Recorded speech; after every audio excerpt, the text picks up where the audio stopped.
Olá pessoal, espero que estejam todos bem, espero que vocês já tenham assistido a parte 1 da nossa aula. Essa é a parte 2. Vamos lá! O objetivo dessa parte, pessoal, é a gente discutir algumas considerações práticas. Então a questão é, como que a gente vai escolher os diodos para a nossa aplicação? Quais são as capacidades de tensão e de corrente do diodo para a aplicação onde a gente precisa desse retificador? Além disso, existem os elementos de filtragem do nosso retificador. Então, o retificador não é meramente um conjunto de diodos. A gente tem os capacitores de filtro, a gente tem os indutores de filtro.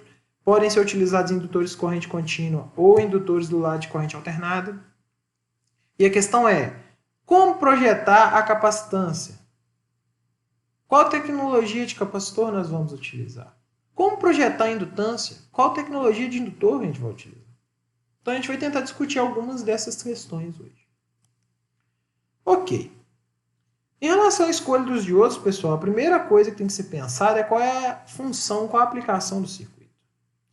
Se a gente for trabalhar em circuitos de retificação lenta, por exemplo, os circuitos que vão trabalhar a 60 Hz, a gente tem que pensar em utilizar diodos que foram otimizados para condução, porque as perdas de condução elas vão ser mais significativas nessas aplicações.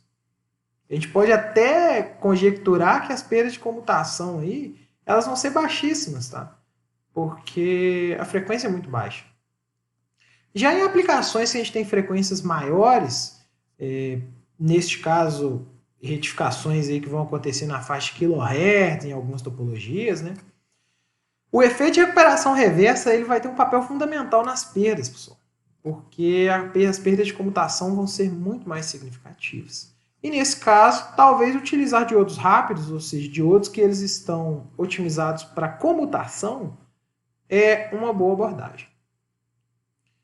Na prática, mais de um part number, pessoal, vai ser analisado. Então, muitas vezes você não vai olhar só para um diodo e vai escolhê-lo. Muitas vezes você vai comparar diodos diferentes ou diodos com capacidades de corrente diferentes para escolher qual vai ser o diodo para a sua aplicação. Em relação à tensão de bloqueio, pessoal, a gente tem que lembrar que se a gente exceder a tensão de bloqueio do dispositivo, pode acontecer ionização de impacto e, consequentemente, a avalanche e a falha, a explosão do nosso dispositivo. Tá? Então, é recomendado que a gente não exceda essa tensão de bloqueio. Mas em quantos por cento? Geralmente, nos designs práticos, nos projetos práticos, se utiliza no máximo até em torno de 60% da capacidade de bloqueio do diodo. Então, se um diodo ele vai ser utilizado para uma aplicação na qual a tensão reversa dele é 1000 volts, nós vamos precisar de um diodo que tenha uma capacidade aí de bloqueio na faixa aí de 1600, 1700 volts. O diodo também, pessoal, ele tem que suportar o pico de corrente durante o processo de carga do barramento CC. O que eu quero dizer? Esse capacitor aqui do nosso retificador, ele sempre inicia aí descarregado. Então, quando eu conecto o nosso retificador na rede, vai ter uma corrente de carga que pode apresentar um pico bastante elevado, visto que quando o capacitor está descarregado, ele se comporta como um curto-circuito na rede. Tá? Então, a gente tem que prestar atenção nisso aqui e olhar as capacidades do nosso diodo para ter certeza que ele não vai falhar durante a pré-carga do barramento. E, é lógico, em regime permanente e também relacionado a regime de sobrecarga, o projeto térmico, pessoal, e, lógico, o cálculo do dissipador do nosso retificador, ele tem um papel importantíssimo, tá? Tanto na performance do nosso sistema, em termos de perdas, quanto na confiabilidade do sistema. Visto que se o diodo trabalhar com estresses térmicos muito altos, o dano que esse estresse vai causar nele vai reduzir muito a vida útil do equipamento. Então, de fato, o projeto térmico ele é importantíssimo em eletrônica de potência, pessoal, porque ele define os limites do equipamento. Então, como a gente discutiu anteriormente, um datasheet dizendo que um diodo é um diodo de 100 amperes é uma informação um tanto quanto incompleta. Na verdade, ele é um diodo de 100 amperes se você conseguir resfriá-lo, ao ponto que ele consiga conduzir 100 amperes. Tá? Então aqui a gente tem um exemplo de um conversor aqui, um inversor aqui em ponte completa, né? Onde a gente tem o nosso circuito elétrico e os nossos componentes, né? Os diodos aqui, os transistores que tem nesse componente, nessa topologia, eles têm perdas, tá? Essas perdas a gente pode utilizar elas para montar um circuito aqui térmico, onde a gente entraria com as impedâncias térmicas dos componentes, são dados provenientes aí do datasheet. A gente teria também as impedâncias térmicas associadas à montagem, então, por exemplo, a pasta térmica, né? O valor dessa impedância térmica ela é afetado pelo torque de montagem do módulo de potência. Então, se a gente não atender o torque de montagem, a gente vai ter uma impedância térmica muito grande. O dispositivo pode falhar por excesso de temperatura. E, além disso, nós temos o nosso dissipador de calor, que tem um papel fundamental em manter a temperatura do nosso componente. Ok. Em relação aos capacitores e indutores, a capacitância, pessoal, ela vai ser calculada de acordo com a ondulação máxima admissível aqui do nosso retificador. Por exemplo, 5%, 10%, 1%, vai depender muito da aplicação, tá? E já o projeto da indutância vai estar associado com ondulação de corrente, tá? E também com a taxa de distorção harmônica aqui na rede. Isso acontece porque, como nós vimos anteriormente, na nossa aula, na parte 1 da nossa aula, a corrente que é drenada da rede ela é bastante distorcida, tá? Então, se a gente quiser reduzir essa distorção para atender, por exemplo, a requisitos internacionais, normas, né, de distorção de corrente, a gente é obrigado a utilizar indutâncias aqui que vão proporcionar essa filtragem. Tá? É lógico que o projeto, a fórmula de cálculo de capacitor e indutância vai depender da topologia do retificador que você está trabalhando. Se é um retificador em ponte completa trifásico, se é monofásico e por aí vai. Em relação aos capacitores, pessoal, eu gostaria de comentar um pouco sobre as tecnologias de capacitores, né? Numa concepção bastante simples, os capacitores eles podem ser interpretados como se fosse um sanduíche de materiais, né? E no meio desses materiais, a gente tem no meio dessas placas, nós temos, no caso, materiais isolantes aí, que vão ter determinadas permissividades elétricas e, consequentemente, nós vamos ter uma capacitância associada a esse dispositivo. Tá? Existem diversas tecnologias de capacitores, pessoal.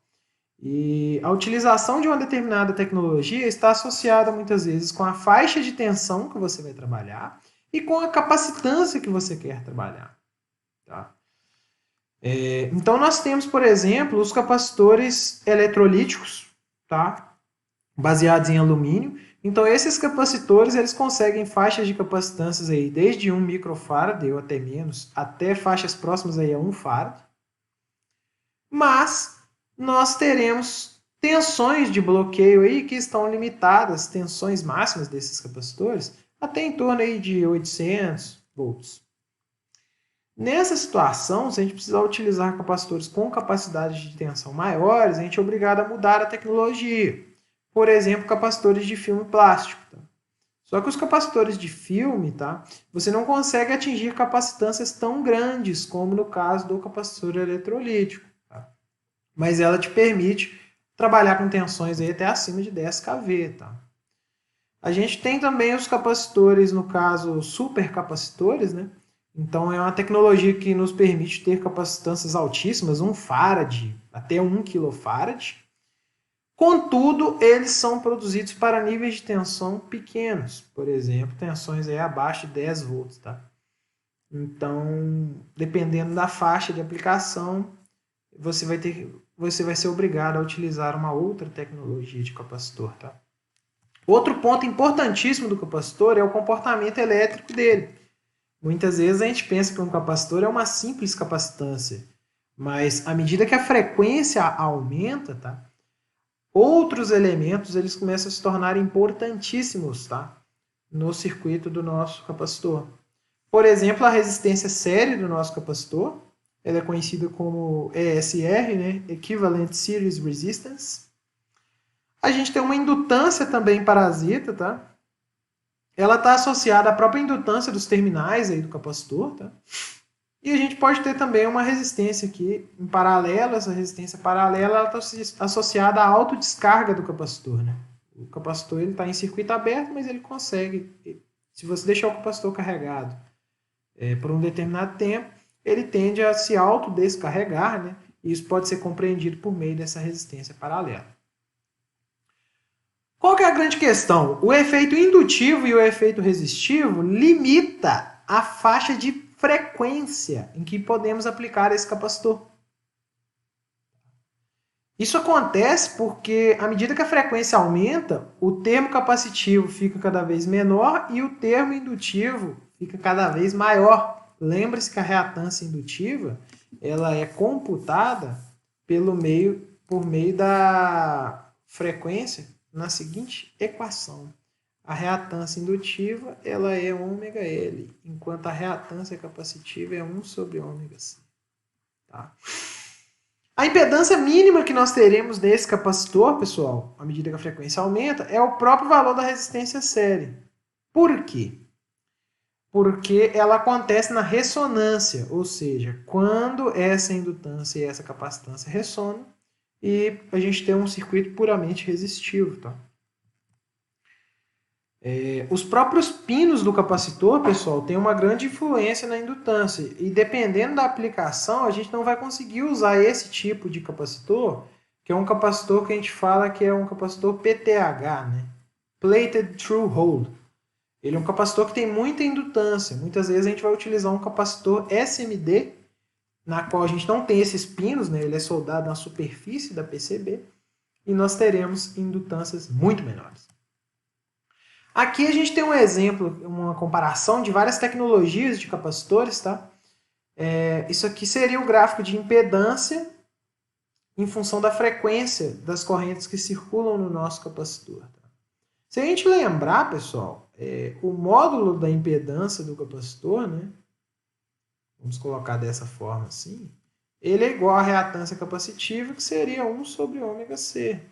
Então a gente esperaria um gráfico aqui que fosse decrescente a vida inteira.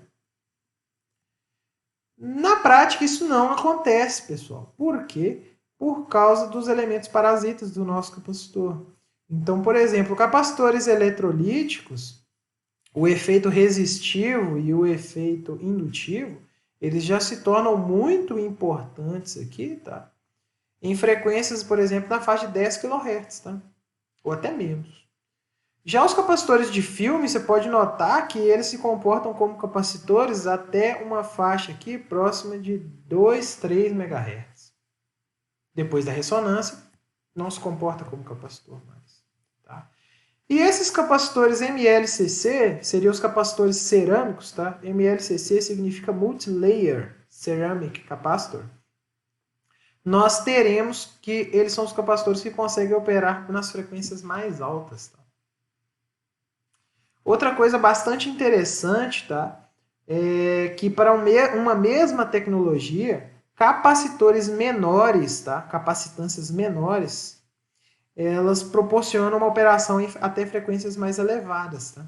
Isso acontece porque à medida que os capacitores ficam maiores, os terminais ficam maiores e, consequentemente, o efeito da indutância se torna muito maior.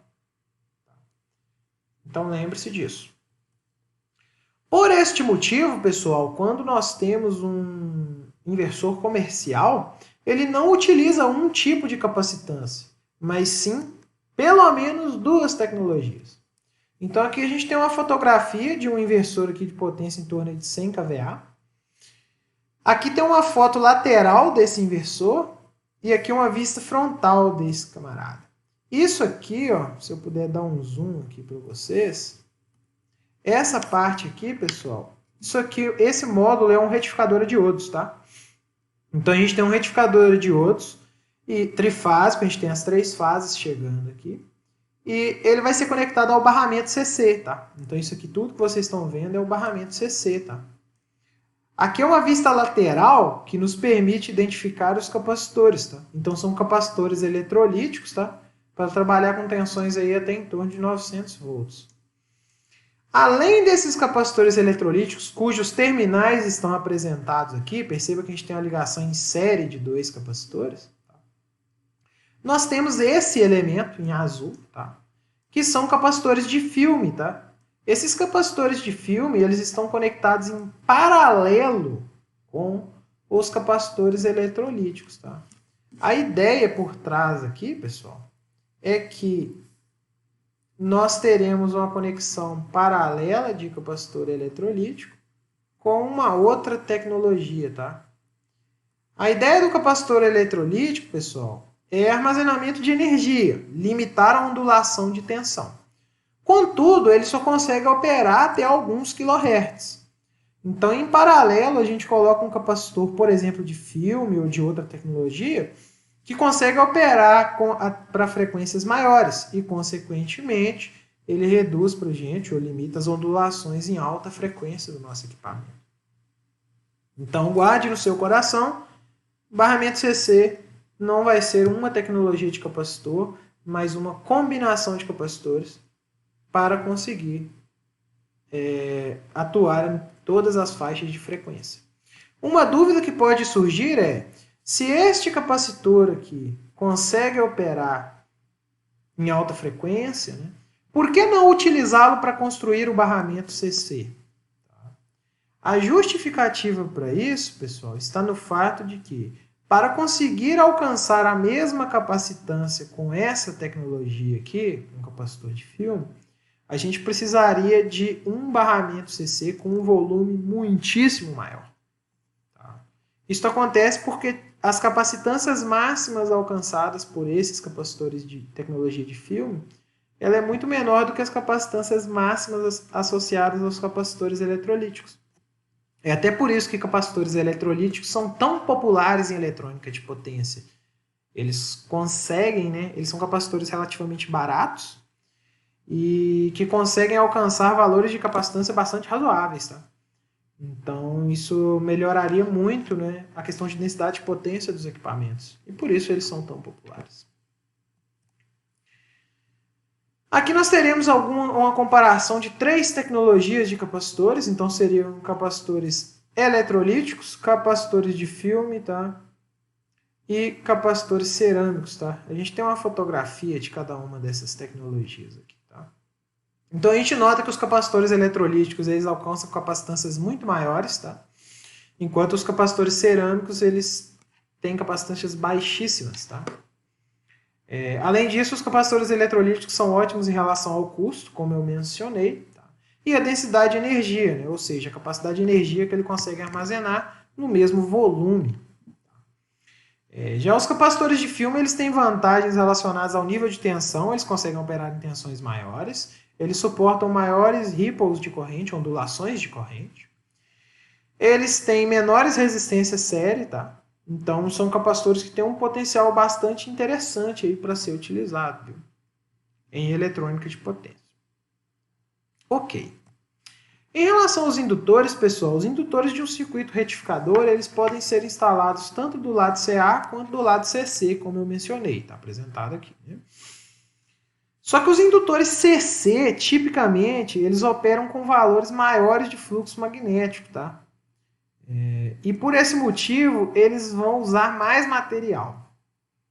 Nesse sentido, fazer a filtragem pelo lado CA vai resultar em um menor volume e menor custo. Tá?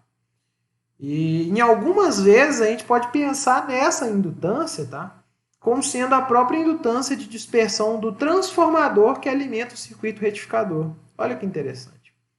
Então a gente não precisaria ter um elemento adicional. A gente já projetaria o transformador para ter uma reatância de dispersão que gerasse o efeito de filtragem desejado. Aí.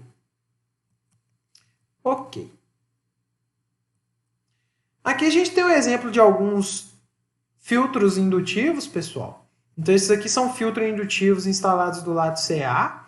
Aqui a gente tem um exemplo de um filtro apenas indutivo, um indutor para cada fase. E nesse caso aqui a gente tem um filtro LC. Então nesse caso nós temos 3 indutores aqui. Esses camaradas aqui são capacitores de filme, tá? Que vão fazer a filtragem do lado CA. E em série com esses capacitores de filme existe um resistor de amortecimento. A ideia é que nos filtros LC a gente tem uma frequência de ressonância, né? E a ideia desse filtro, desse resistor, seria amortecer essa ressonância desse filtro para evitar problemas aí de ressonância harmônica na rede elétrica. Em relação à construção de indutores, pessoal, existem diversas possibilidades, diversas formas de núcleos que podem ser utilizados, tá? E também existem diversas formas que nós podemos dispor os enrolamentos do nosso indutor. Gostaria de chamar a atenção aqui para alguns tipos de condutores, tá? Então a gente pode ter condutores maciços, normais, né? Esses condutores são populares aí nas instalações elétricas, tá? Mas eles têm um problema associado a efeito pelicular, tá? Então, em alta frequência, esses condutores aqui eles são bastante indesejáveis, tá?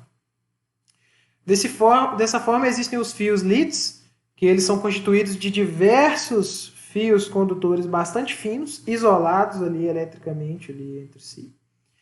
E esses condutores, eles reduzem o diâmetro, né? Então o efeito pelicular ele é bem menos evidente nesse tipo de condutor.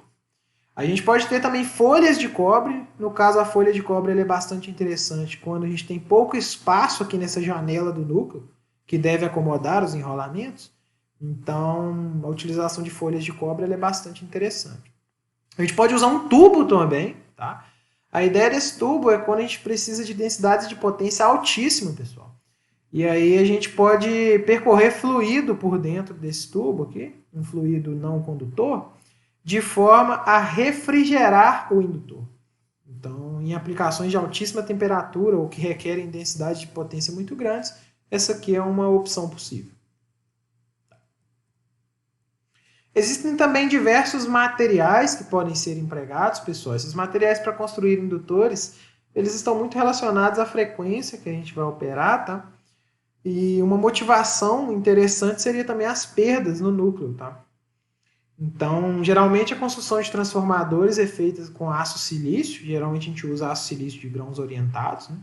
São materiais interessantes que operam aí com densidades de fluxo bastante elevadas, em torno aí de 1,8 Tesla, mas eles têm perdas razoáveis, né? Em torno aqui de 60 watts por quilograma, essas perdas.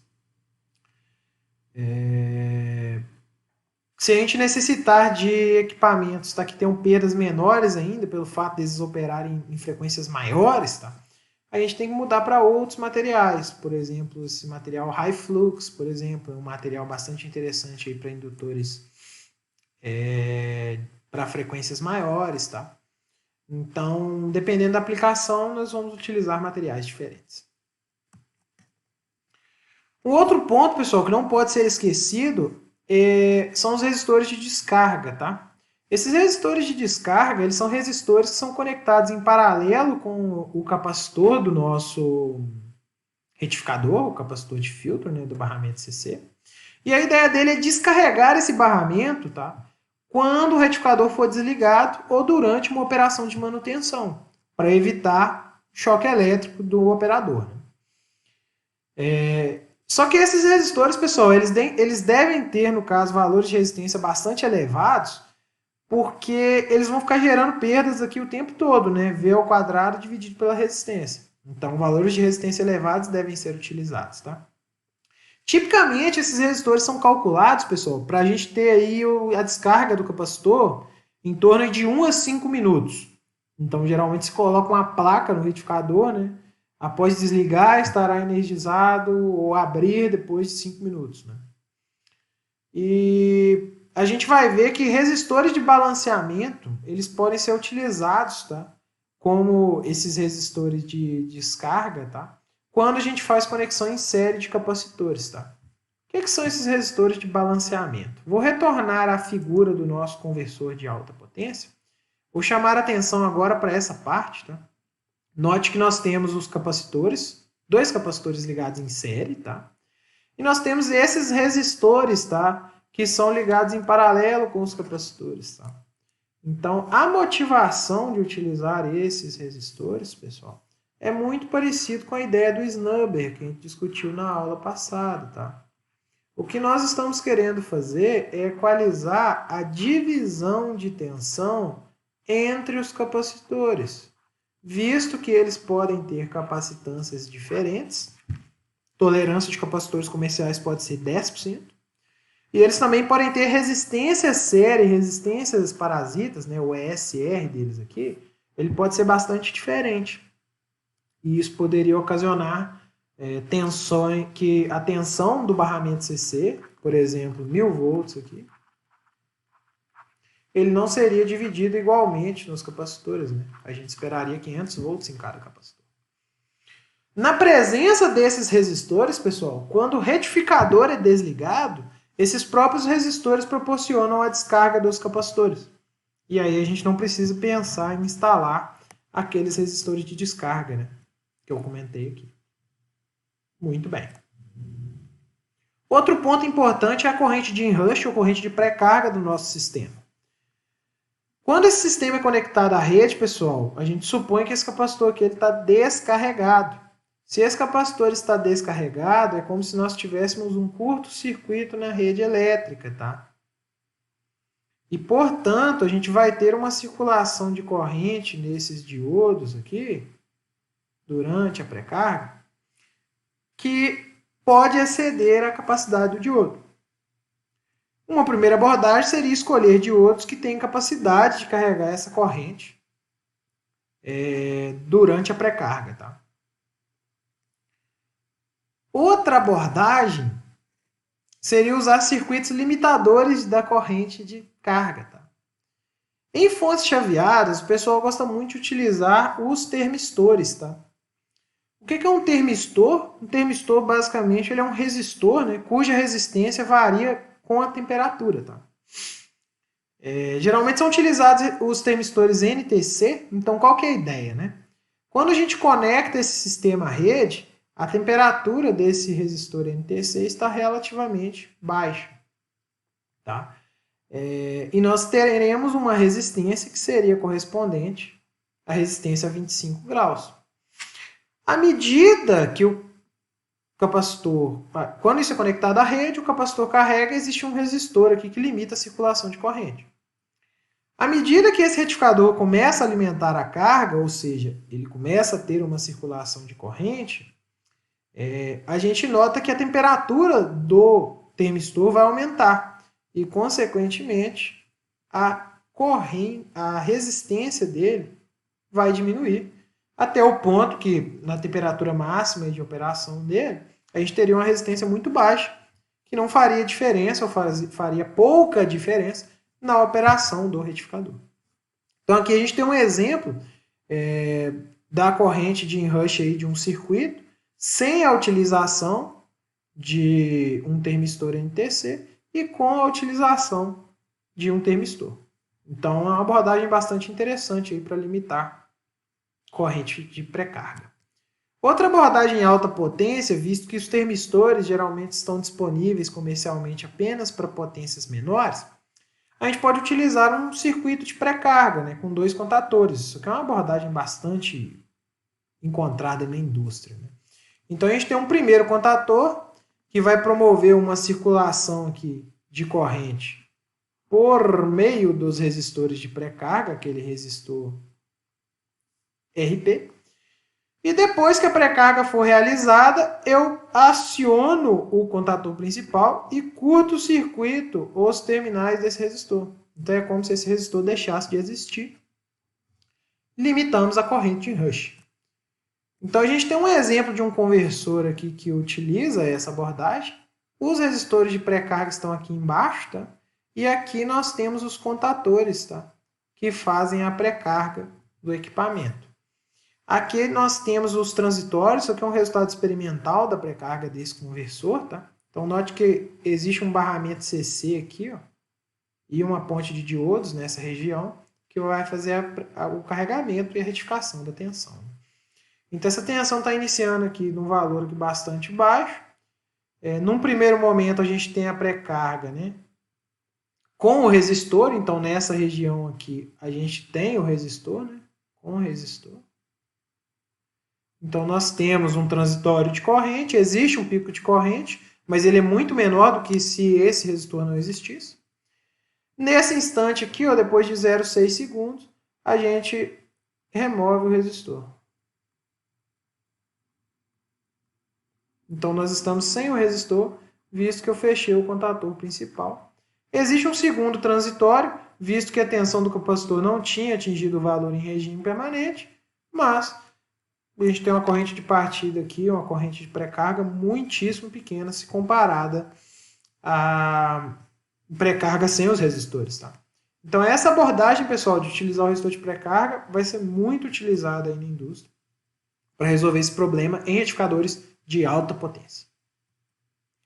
Pessoal, gostaria de agradecer vocês pela atenção e até o nosso próximo vídeo, parte 3 da nossa aula.